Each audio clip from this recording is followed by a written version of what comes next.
Let's take a look at the 535.5 MACD. And once again, we want to go up here to the indicators tab in TradingView, and we want to open up the standard MACD. So we search MACD and we open up the moving average, convergence, divergence. Next, we want to go down here to the settings tab, and you want to make sure that we are on the inputs tab right here.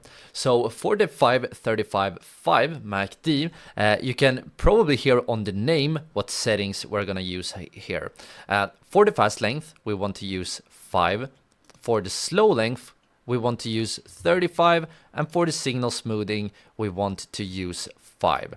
So the first thing we can notice here is that the fast length is much faster than usual, and the signal smoothing is also much faster compared to the normal MACD. However, the slow length, so the slow moving average, is actually a bit longer. We can also go to the style here, change the MACD to a bit thicker, the signal line to a bit thicker, and let's press OK here. So you may wonder, how does this affect the MACD indicator? Well, the first thing we can notice is if you guys focus on the histograms right here, you can see that it looks like the histograms goes much more sort of up and down. It hovers around the 0 line much more compared to the normal MACD.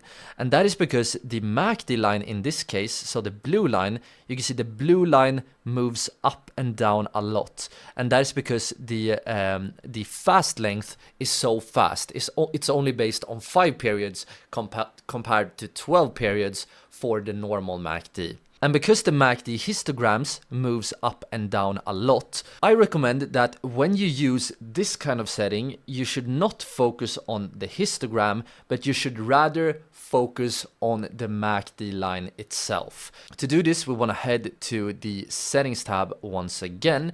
And for this specific type of MACD, I think it's much better to use the line instead of the histogram. So I'm going to simply, uncheck the histograms right here.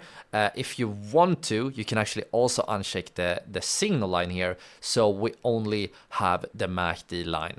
So now we have a pure MACD line that is more sensitive to recent price movement, so it can react faster and in that way provide faster signals. And since we removed the histogram, we can avoid the sort of false signals that the histogram produce. So once again, this is the same chart as before, and you can see that this type of MACD identified the same type of divergences. We had the bullish divergence right there, and we, for example, had the hidden divergence right here and right here. To continue learning about how to use these settings and much more about the MACD indicator, make sure to click or tap on the screen right here.